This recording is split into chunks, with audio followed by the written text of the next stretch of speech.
Suddenly he was standing there in the dark. He felt dazed and didn't understand where he was. He had clothes on and was apparently still in the forest. When he woke up a little more, he started to get worried.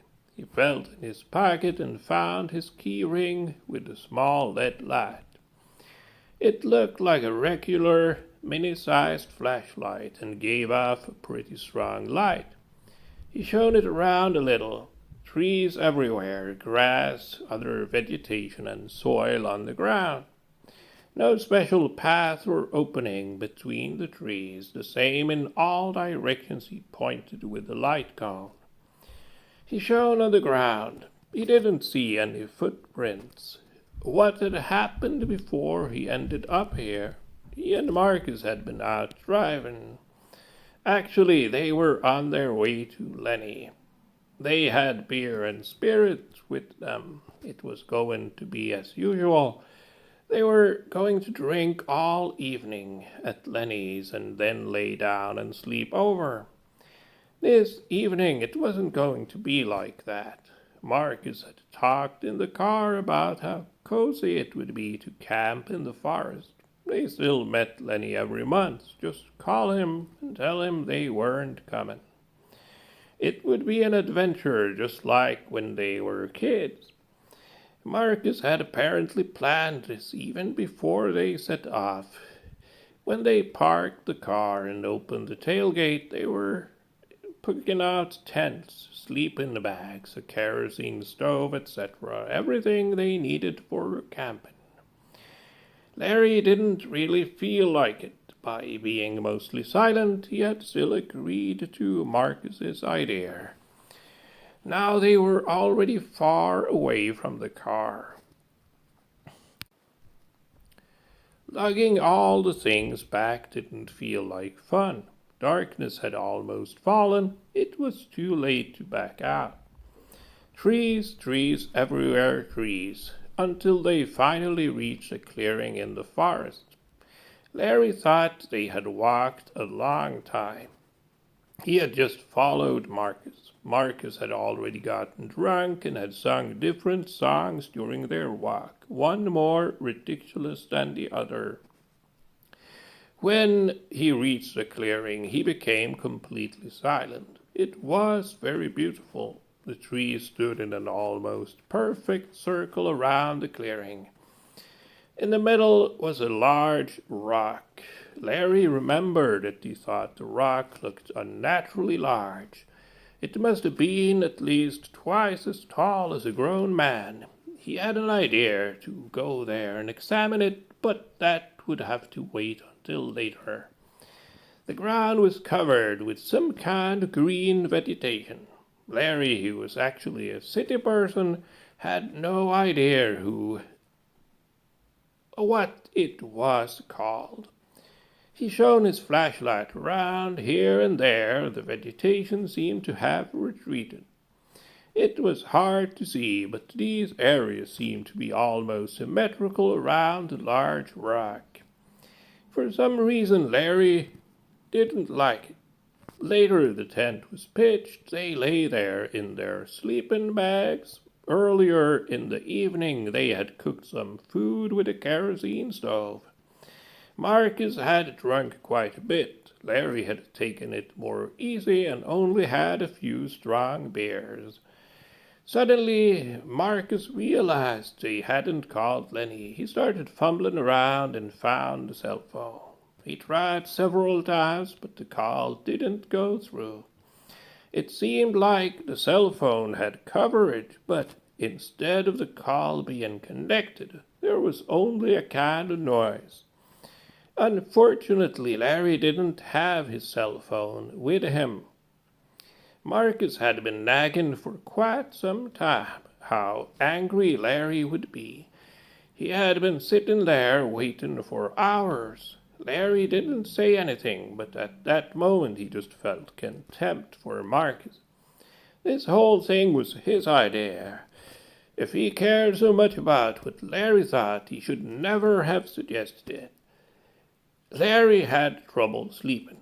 This didn't apply to Marcus, who had almost immediately fallen asleep. Loud, drunken snoring had been heard from him for a long time, but now he was completely silent.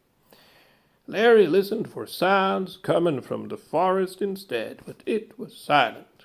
Unnaturally quiet, Larry thought. Somehow, Larry must have managed to fall asleep, but now he was awake. Something had woken him up. It was completely dark in the tent, and just as quiet as before, or was it? A very low-frequency humming sound was heard, actually more like a vibration than a sound. Larry considered waking Marcus. He had an idea how Marcus would react, but it wasn't the only thing that made him not do it. Something about the sound fascinated him. Without knowing why, he associated it with a large, moss-covered stone they had seen outside. He stared at the tent canvas and tried to breathe as quietly as possible, not because he sensed any danger, but to hear the sound better.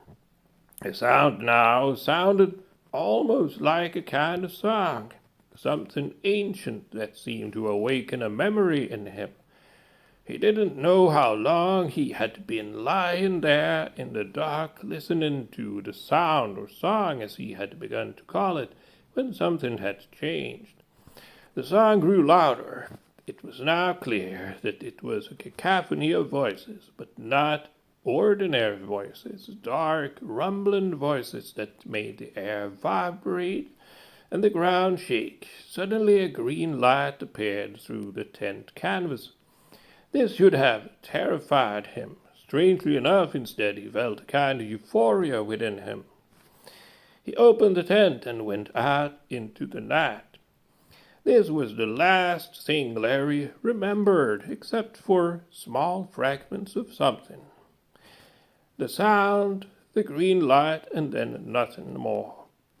No matter how hard Larry tried, he couldn't remember what had happened. Somehow he had ended up where he was now. Unfortunately, he had no idea where that was. He shone the small flashlight around again.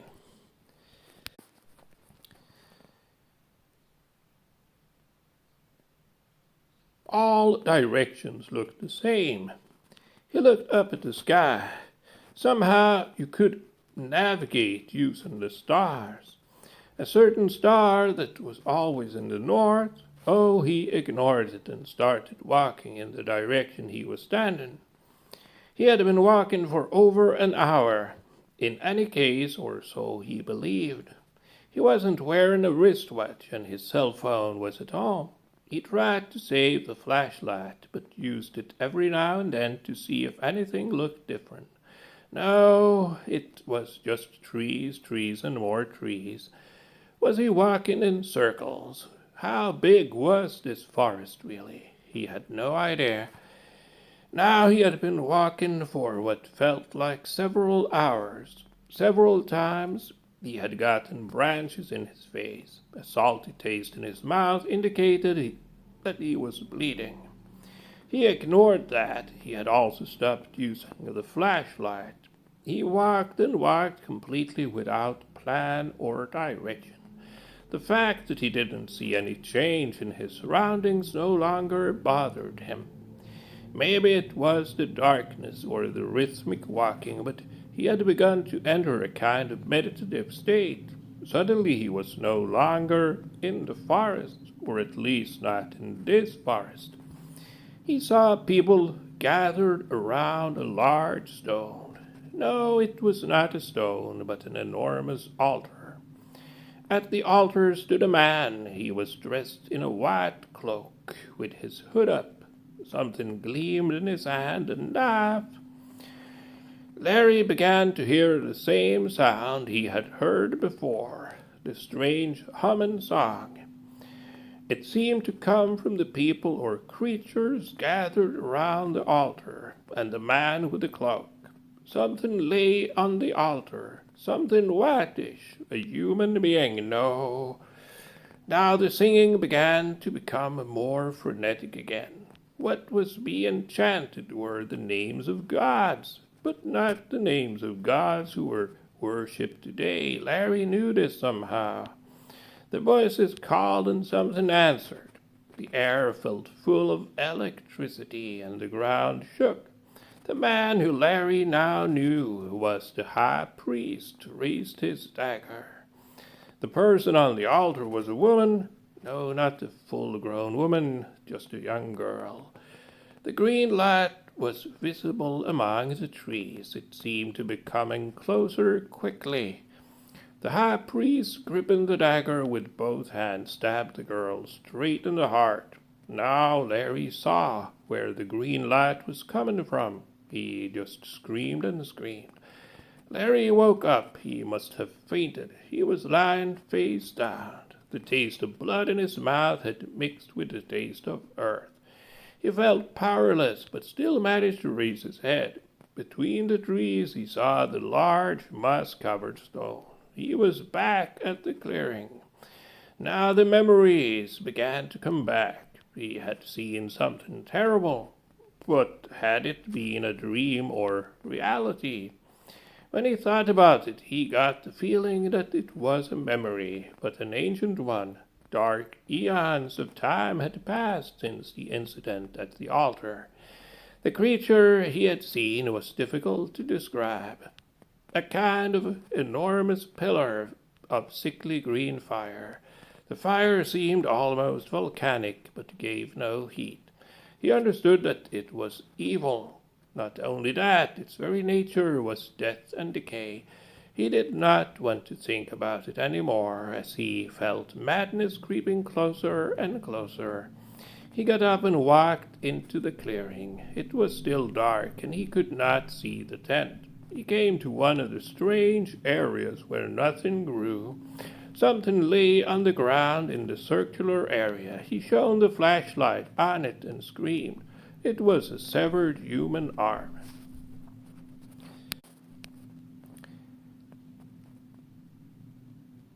His face was completely white, and he was shaken with fear.